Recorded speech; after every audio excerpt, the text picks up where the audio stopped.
What is up, everybody? Just getting out of work, and we thought, why wait till 7 o'clock, Ryan Talbot? On a Tuesday, we're getting our podcast in a little bit early this week, but that's just because Ryan dropped an article today. I'm dropping one tomorrow. We wanted something for you to watch or listen to go along with those articles. He is Ryan Talbot. I am Matt Parrino. This is the Shout Buffalo Bills football podcast brought to you by Value Home Centers. Right now, for a limited time only, the big grand drawing, Ryan Talbot, is on Tuesday, July 5th. So you have some time still left to go. Value is celebrating the grand opening of their new store in Bath, New York. And because of that, they're giving away $250 Value Home Centers gift cards. You can enter on their website right now, valuehomecenters.com. Get yourself a gift card, get yourself some type of product to do a little, cleaning around the house, putting something together. We're getting our fence done right now. It's pretty exciting. But whatever's on your mind, a $250 gift card will come in handy this time of year. What is up, Ryan Talbot? Hey, not too much here. Like you said, those gift cards, man, there's projects always to be done around the house. So go to Value, get in the raffle. You never know. You might just end up winning. Speaking of winning, 53 Buffalo Bills won a roster spot in your 53-man roster projection that went live about 2 hours ago. You could read it right now on Syracuse.com, kind of thumb through it. A lot of it, Ryan Talbot, to be honest with you, it's ho-hum. I mean, there's a lot of just slam dunks. You wrote about it in your lead. You go through position by position, and you just see a bunch of names that it's kind of like an iron lock. So where I want to start is with those really interesting position battles, roster battles. What were some of the toughest decisions that you had to make in this projection? Yeah, maybe not one specific position, but the way that the Bills have leaned on special team snaps over the last few years and how that has helped those depth players at linebacker, some of the defensive backs, some of the running backs, like a Taiwan Jones, for instance. If we're talking one specific position, though, the toughest decision for me came down to either wide receiver or cornerback, especially that last cornerback spot. I really wanted to go with Cam Lewis. I think that he's gotten better every year here in Buffalo. They did draft a defensive back, however. So those were two of the toughest positional battles. But, how much is this new special teams coach going to have in terms of say on how many players he wants to keep across the board? Are the Bills going to favor certain players? Is a guy like Taiwan Jones who's going to be 34 years old, is he just going to keep being able to make this roster because of how good he is on special teams? Or do the Bills have to hope that maybe someone else steps up this year and takes on that role? Mm-hmm. The Taiwan Jones discussion is really interesting because if you have a couple of young guys that now a couple years in, whether it be defensive backs, running backs, tight ends, and you only had 2 tight ends make it on your 53-man, we can get into that a little bit as well.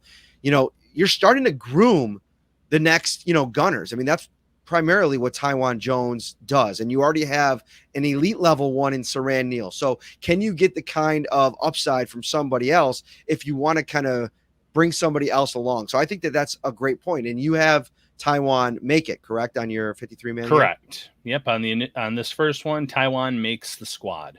Okay. So, that's an interesting one because you might, if you're Brandon Beane, if you're Sean McDermott, you might say, okay, I kind of found 5 of the toughest cuts looking at your 53-man if I was looking at it through a lens of my own. And obviously starting out, you mentioned him, Cam Lewis, Marquez Stevenson, Isaiah Hodgins, 2 young receivers, Duke Johnson, running back. Where is he going to kind of fit in here with a lot of guys, on the depth chart ahead of him? They signed him to a 1-year, I think it's like less than $2 million contract. So, you're not seeing a big role for Duke Johnson. And then Nick McLeod, I think, is a really interesting one with a lot of, position flexibility all of a sudden. We've seen him over the last 2 years. He's played a little bit of everywhere as a cornerback. Now you kind of sprinkle in safety. And I think those are the 5 guys that I'm like, all right, how do you try to make room for one of those guys? Can one of those guys be a gunner? Has one of them started to, take those kind of reps? I haven't really noticed any of them do that. We're going to see that at training camp. But if you're a Nick McLeod and you're somebody that's now adding even more special teams value, then it's a situation where, it's almost like the new age Saran Neal, right? A guy that can maybe potentially work towards being a special teams guy, stand out there, but also be a depth guy in the defensive backfield. Yeah, that's exactly it. Saran Neal played about 66% of the special team snaps last year for the Bills. And you look at some of the reserve linebackers, about 60%, 61%. They covet those depth players that can also really play big roles on special teams. So if a Nick McLeod and Elijah Griffin, guys like that can step up and prove to have a lot of value as a special teams player, that could push a Taiwan Jones off the roster. As for the young wide receivers, I went back and forth on Isaiah Hodgins making this roster. But you look at Jake Kumaro, again, a guy that was in the 60% range on special team snaps. He doesn't do much at wide receiver, but they don't really need him to do much at wide receiver based on who they have in that room. So those are where those tough decisions really come in. We know that McDermott has coveted special teams since year one as head coach. And unless something drastic changes, a lot of those bottom of the roster guys, it's going to be guys that can really help you out on special teams. Mm-hmm. Kumro's been kind of like a core special teams guy. It's how he's kind of hung around. They like him as a receiver. He's probably their, pound for pound best blocker at the position. Gabriel Davis probably give him a little bit of a run for his money.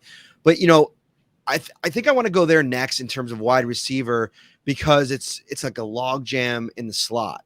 Like we've talked a little bit over the last couple of weeks about potential, maneuvering with different guys in terms of their roles. But after Diggs and Davis, you throw, Kumaro into the mix. He can play some outside as well. You got four guys, Jamison Crowder, Isaiah McKenzie, Khalil Shakir, and Tavon Austin, who from the outside looking in, their primary role likely is in the slot. So let's talk a little bit about the thought process there, Ryan, in terms of going with those four guys that kind of, I don't want to say that they all do the same things. I think they bring different flavors even in one specific spot, but is that a little bit too much? Is that's going to be something where the Bills can go into the season with four, similar players like that at one position? Yeah, that's a great question, Matt. Let's start with Jamison Crowder. Crowder was brought in here to kind of assume the Cole Beasley role, at least in my opinion. That's what he's supposed to do. The one area that he's better at than Cole Beasley is the yards after the catch. That's another element that Josh Allen has specifically come out and said that's an area where the offense wants to improve. So I like him to be that primary slot receiver. Isaiah McKenzie, he's been a gadget guy over the last few years. You saw what he could do in the slot, especially against a man defense when they went against the Patriots. I think that he can take on a little bit of a bigger role. Shakir is interesting. Obviously, I agree his best projected spot in the NFL is out of the slot. But I do remember Brandon Beane saying, we're going to try him on the outside. We're going to try him on the inside. We're going to find where he best fits. So he might be someone that has to play a little bit out of place as a rookie, maybe play a little bit more on the outside if he wants to get onto the field. And then Tavon Austin, I have him on this initial projection more so. Again, it goes back to special teams. I think that he can help them out as a punt returner. I think that on offense, however, they covet speed. And if Marquez Stevenson, that is, struggles to catch the ball, you're better off going with a veteran like Tavon Austin who can stretch the field a little bit, maybe clear some things out across the middle for a Jamison Crowder or underneath for one of your outside guys. I think there's a lot of value there in that, even if he doesn't put up a big stat line in 2022.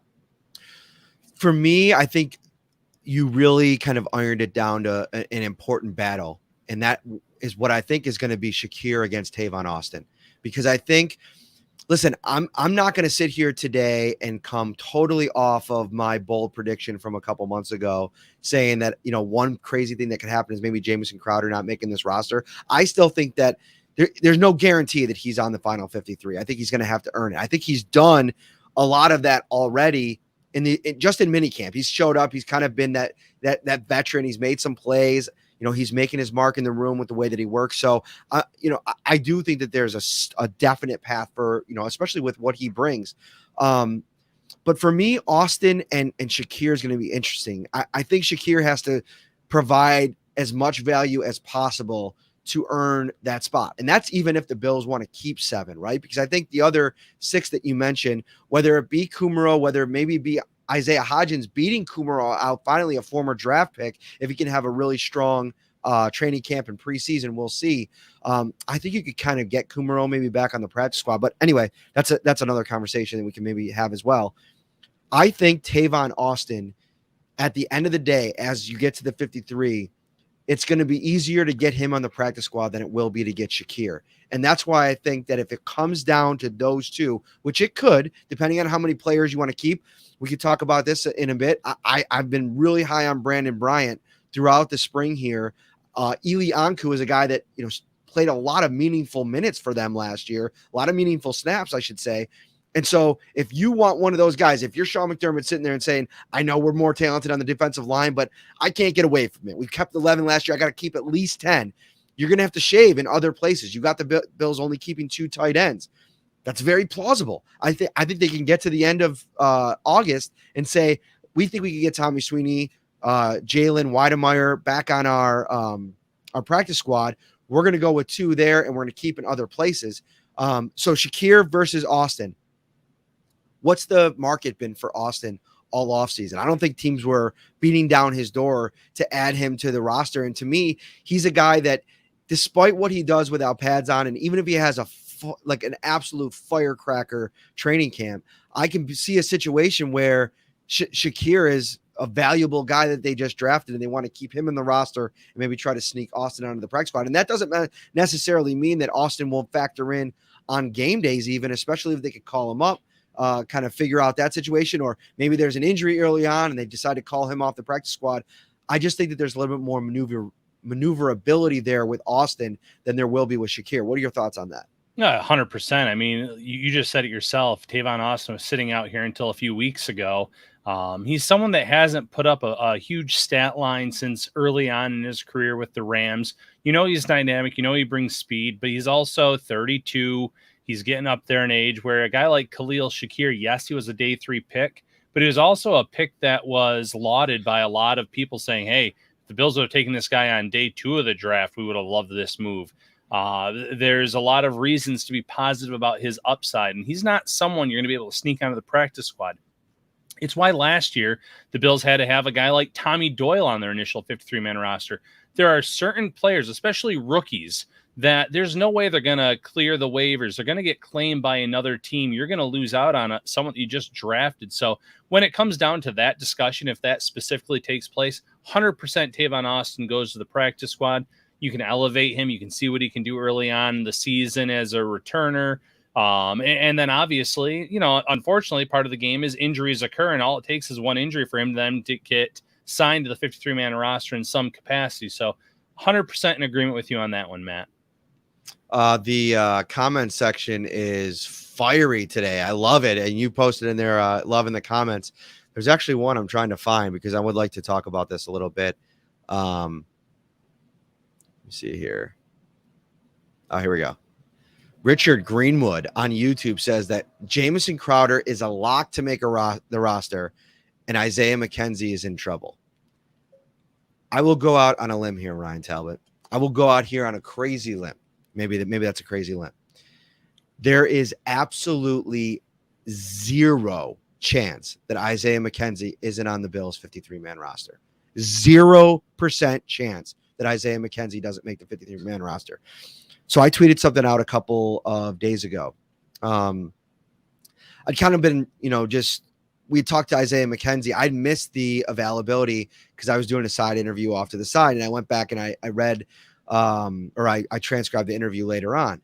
And I just listened to him talking about the experience of going to LA and performing on America's Got Talent, and then coming back and obviously going to camp. And then when it was going to air, watching it with his teammates. And, there's so many levels to what Isaiah McKenzie brings to the Bills that you can't really just explain away in the football stuff. I mean, what he means in the locker room.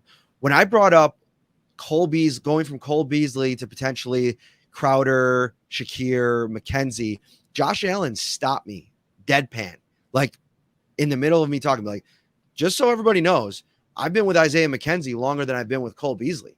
He was here in 2018 when the Bills claimed him. So when you talk about a chemistry, when you talk about knowing a guy on the field, I think one of the big reasons, reading between the lines there, that McKenzie's been so good in these spot start opportunities is because he has this natural chemistry with Josh Allen. They've worked together in practice for 4 years. He's been with him longer than anybody in that receiving core.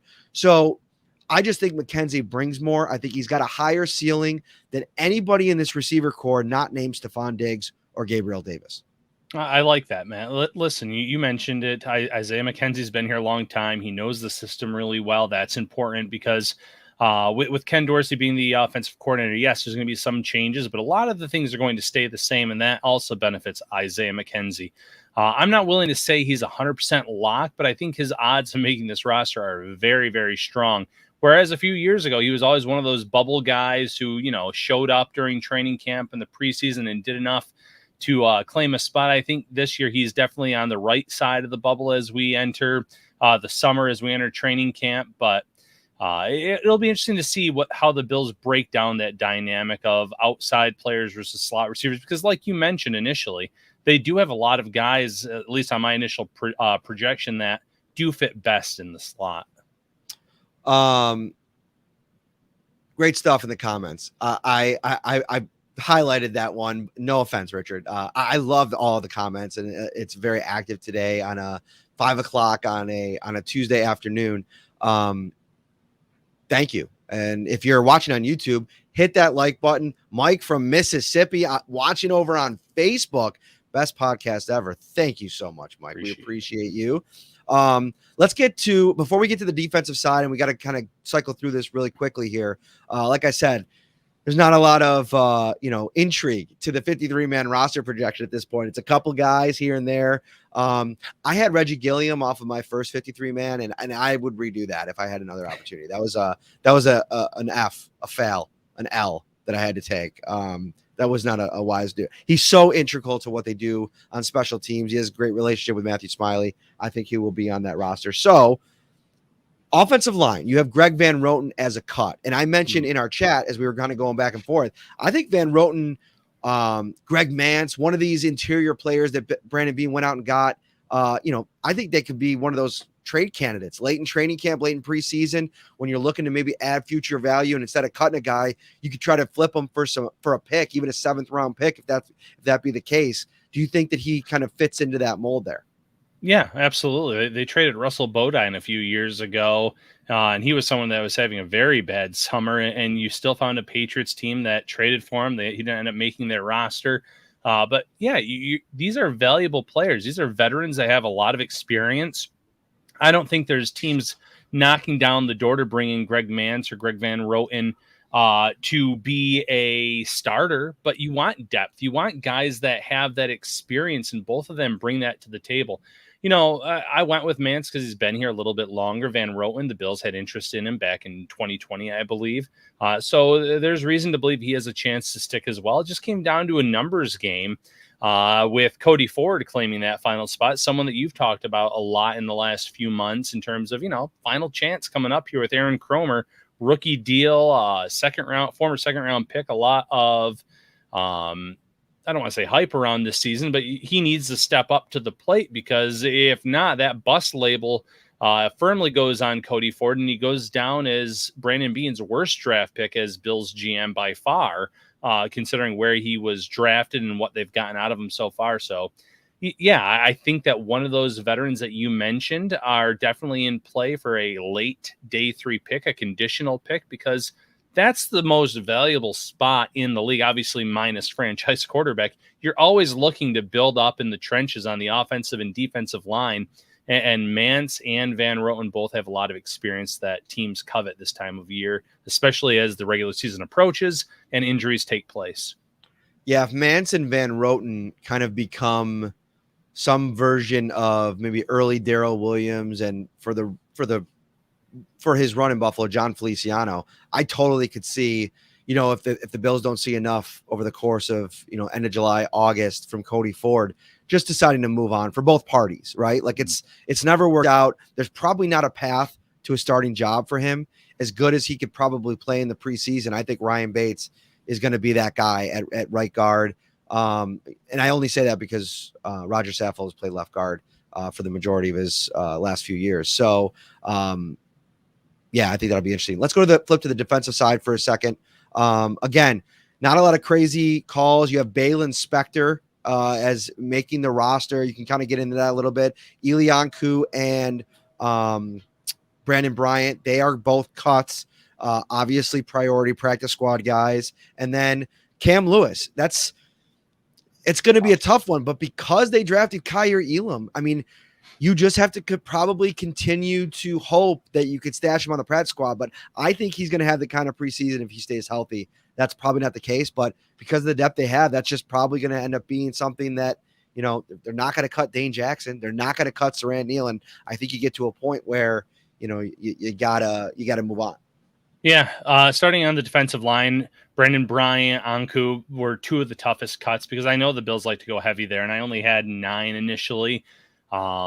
I think that one or both would be priority guys on the practice squad. I felt like Bryant, especially for me, and I know you were singing Anku's praises recently. I felt like Bryant, whenever he did get some opportunities to play, he always made 1 or 2 big plays per game. It just came down to the numbers. You already have Daquan Jones, who's going to play, I think, a lot of reps. He's going to be that space eater. He's going to clean things up, make life easier for Ed Oliver, who's going to be starting next to him. You have Tim Settle. You have Jordan Phillips. There's 4 guys right there for that rotation. Obviously, ideal world, one of those guys will make it, though, is the 5th defensive tackle. Linebacker, Balin Spector. It came down to Andre Smith and his suspension. The Bills have a lot of depth linebackers that the Bills really count on from a special teams perspective. So obviously Tyler Matakevich leads the way there for the Bills in terms of linebacker special teams snaps. Tyrell Dodson was second. And then you had Smith right there third, about 260, 270 snaps on special teams. And with him being suspended for the first 6 games of the 2022 season, I think that opens the door for Balin Spector to show what he can do this summer at training camp in the preseason, claim that final linebacker spot early in the year, play a lot of special teams reps, and then give the Bills a decision to make after 6 weeks. Finally, defensive back, Cam Lewis, toughest decision. I agree with that. Obviously, I went with Christian Benford as my last cornerback, a draft pick. Now, mind you, small school player, day 3 pick. Could the Bills get him on to their practice squad? I think conceivably, yes, they could. But at this time, I went with the rookie over the experienced Cam Lewis. The Bills might say, hey, listen, we like what Cam brings to the table. He's gotten better every year. And then there's 2 young guys that we've mentioned as well, Nick McLeod, Elijah Griffin. Both guys made some plays, early on here in the last few weeks. What can they do this summer to kind of take that next step and show that maybe they deserve that final roster spot? So some folks in the comments talking about Shaq Lawson and Jordan Phillips a little bit. And, if Lawson were to be a cut, would it be a surprise cut? I think I'm at the point where I'd call Jordan Phillips pretty close to a lock to make the roster. And I'd say that if it would be a pretty shocking development if Shaq Lawson got cut, just because what they know and said he brings in that defensive line room and the fact that he's so cheap, Ryan. Like, having Von Miller here is great, right? But there's 3 young defensive ends that this regime has to continue to develop. Shaq Lawson played 3 seasons. What was it? 17, 18, 19. So 3 seasons with this regime under Sean McDermott and Leslie Frazier. He knows it. Hello. How are you? You want to make a little guest appearance? All right. Say hello. Hi. Say hi. Hello. Yes, Kennedy's she's been home with me every day. So when I came down, she probably was like, I gotta go see Daddy. It's been too long, right? I ate pasta. You ate pasta? Yeah. Was it delicious? It was ties. Bow ties? Yeah. How good was it on a scale of 1 to 10? I didn't want to finish. You didn't want to finish it? So where would you give it? Maybe a 7? No. Just because you had a full belly? Yeah. Okay. All right. So I'll be I don't want to eat anymore because my belly is full of food. okay. All right. Say goodbye to everybody. Bye. All right. I'll be up in a few minutes. Okay. Okay. I love you. Let me share this, Matt. There we go. Look what just came in the comments. Is that my wife? Yes. Oh, yes. What's funny is we also did this because we have to get to a game tonight. And so I thought that she would have the door locked, but Kennedy's sneaky. She is sneaky. She's like, did you ever see that movie, Mr. Deeds, with Adam Sandler? Oh, yes. She tried to stop her. The butler, Mm-hmm. when he's just like, sneaky, sir. That's Kennedy. She's very sneaky. She just shows up. Like you just look, just this afternoon. She's kind of like my sister growing up. My mom and dad we'd all be starting dinner and they'd look around like, where's Angela? My youngest sister. She'd be like halfway down the block just playing with people. That's very, very much like Kennedy Rose. Anyway, I digress. Back to I wanted to, what was I talking about there? Actually, I honestly don't remember. Phillips and Shaq. Shaq. There you go. Sorry about that. I think because of what Shaq brings, because of the fact that, in practice, Micah Hyde talked about it last year. When we were talking about Shaq, the Bills bringing Shaq back, one of the things that I thought could be so impactful was what he brings in practice. High energy guy in the locker room, getting young guys up every single day when it's kind of tough, when you get into November and December. They're going to really covet that. They're going to really like that. And I think with that 9 number, I think it was Damo that made a good point. He said, didn't they keep 10 last year? They kept 11 defensive linemen last year, Ryan. So I think they're going to be able to bring all 9 of those guys to the final roster. Yeah, agree completely. Phillips and Lawson are both good for getting guys up, getting the crowd pumped up. Whether they're on the field or on the sidelines, they get the crowd into it. They get things going. So I like both of their odds of making this roster. All right. Great stuff from Ryan Talbot. You can go check that out right now over at Syracuse.com. Full analysis for each position group, why he made the calls that he made.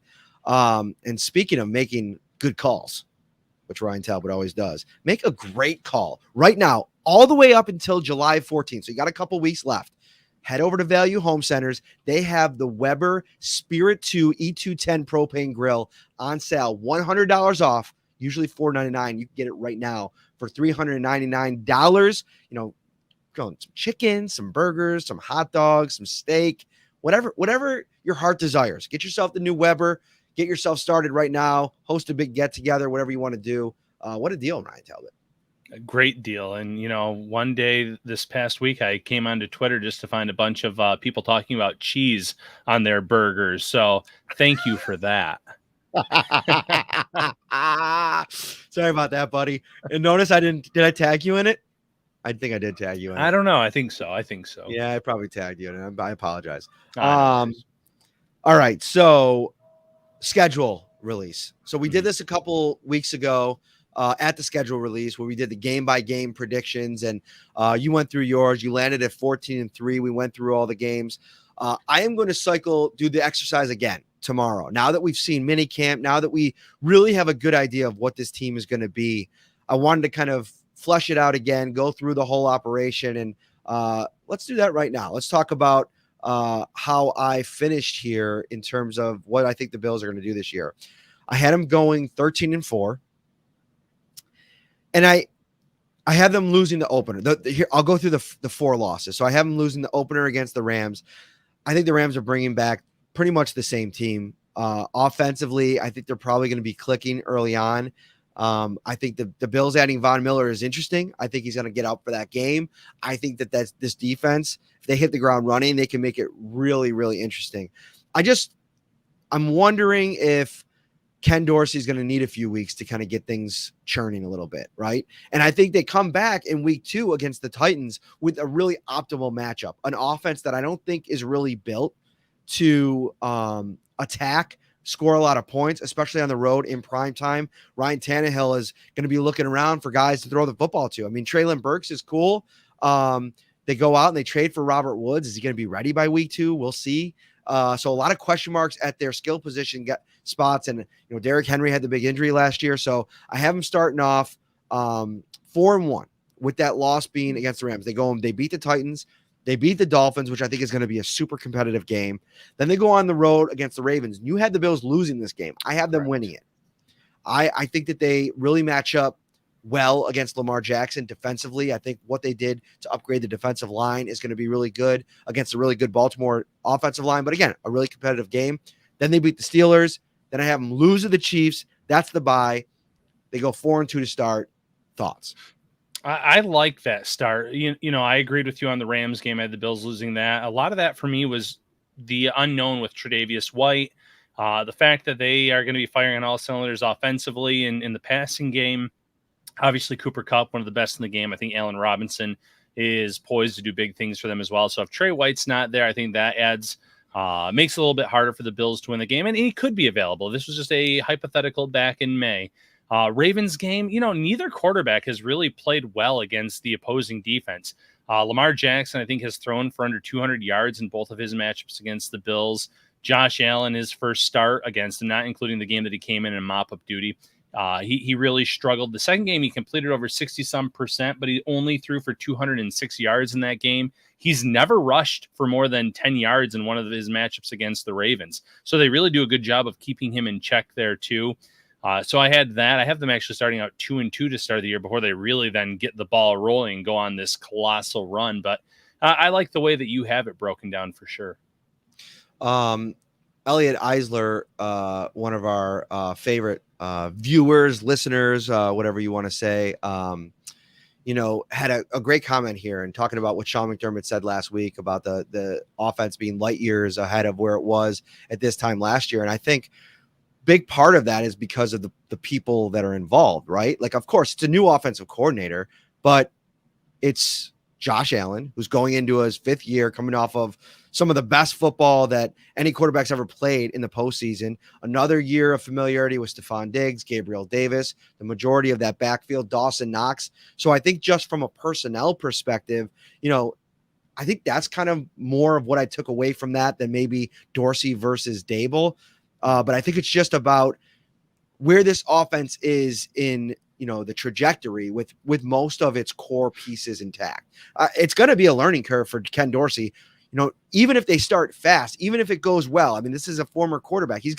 There's a really good chance that the Bills offense doesn't miss a beat. But I think that there are going to be situations, as we saw with Brian Dable, who was an offensive coordinator 2 times in the NFL before he got his opportunity with the Bills. I think there's some things you just have to go through in that job.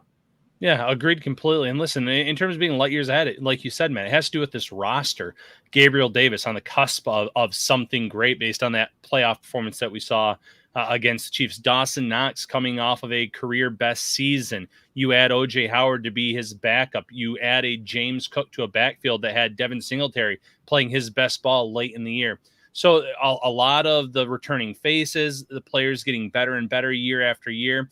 Like you said, not necessarily a Brian Dable versus Ken Dorsey type of comment. Just simply put, the continuity here in this locker room on offense is going to really help the team probably get the things rolling on pretty early here, even if Dorsey has some struggles in game or early on in the year. Also, like with a guy like Ken Dorsey coming in, somebody that's been a part of first of all, he's been a part of the program for 3 years going into this year. So it's not like you're bringing in somebody new where it's completely new. And if you're Sean McDermott, you're probably more heavily involved with Ken Dorsey's operation than you were with Brian Dable. I mean, I would say Brian Dable probably ran that thing, pretty much himself, right? Like that was part of the appeal. He ran the offense. Sean McDermott would infuse his personality, and I think the overall, like what the team wanted to be on that. But I think Dorsey and McDermott, I mean, they have a relationship going back to Carolina. I mean, they were on the same coaching staff there as assistants. And I think that I don't want to read too much into it from that perspective, but I think there's a little bit to it there as well. And I think for a first-time offensive coordinator, just think about the time that Dorsey's probably had to spend in the facility and how much Sean McDermott's been around him and kind of watching that. So, yeah, I think it'll be interesting to see how it goes and how, where does Dorsey call the plays? Does he do it on the field? Does he do it up in the box? There's so many things that will kind of play out, but I don't know. I do think that's a great observation and definitely a little blurb headline that stands out. Yeah, agreed. And real quick, heads, any news on St. John practice dates, head to Syracuse.com, NYF.com. Matt put something up at the end of last week that talked a little bit about the training camp dates. Beautiful. All right, let's go on from there. We have the Bills then just rattling them off, Ryan. The bye week at 4-2. They come back and they beat the Packers at home. 2 weeks to prepare. I think the Packers are going to be a little bit lesser version of themselves without Devontae Adams and, a couple misses on defense as well. We'll see. And then they beat the Jets, which I think is going to be a tough game at the Jets. The Vikings, the Browns, the Lions on Thanksgiving, the Bears, the first game against the Patriots, and then the Jets. So the Bills end up winning 1, 2, 3, 4, 5, 6, 7 in a row to get to 11-2. Thoughts on that run there? I think we both had them winning all those. Yeah, agreed. Listen, the Packers game probably stands out the most among the games. Sean McDermott's never lost post-bye. Packers have never won in Orchard Park in the entire history of the franchise. Now, mind you, it's a small sample size, but that's an interesting, tidbit. And like you said, they lost their best wide receiver, so that team's going to be a little bit different. The other games, Cleveland's one to watch. What happens with Deshaun Watson? Is he available for that game? Is it a longer suspension than that? If he's there, that's going to be a really close matchup. But in most of those games, well, all of those games minus Green Bay, the Bills come out ahead in the quarterback in terms of the quarterback battles, and that's going to really help them out in a lot of these games. I think, like you said, tough games against the Jets. I think the Jets had a really good draft. I still think they're at least 1 year away from competing for maybe a playoff spot, but that doesn't mean that they can't have one or two good matchups against the Bills. That happens every year, especially divisional opponents. So nothing's going to be easy for the Bills, but yes, I agree that those are all games that the Bills could and should win.